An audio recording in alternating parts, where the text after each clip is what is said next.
যতই বড় হচ্ছি আর সময় এগিয়ে যাচ্ছে ততই যেন দায়িত্ব বেড়ে উঠছে।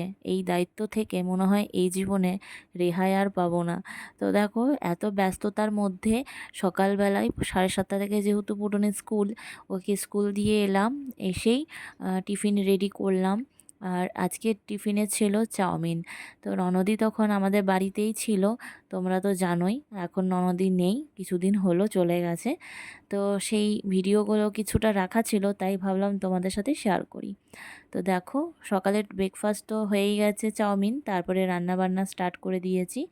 আর মা গিয়েছিল পুটুনকে আনতে, ওর স্কুল 11টা থেকে, মানে সকাল 7:30 থেকে 11টা অবধি। আর আজকে দেখো, পুটুনের জন্য একটু চিকেন করেছি। তারপরে এই যে উচ্ছে আলু ভাজা, যেহেতু ননদি খায় না ওর জন্য আলাদা করে একটু ভেন্ডি ভাজাও করেছিলাম। আর এখানে মুসুরির ডাল আছে পেঁয়াজ দিয়ে, আর হচ্ছে ইঁচড় চিংড়ি। কেমন লাগলো জানিও।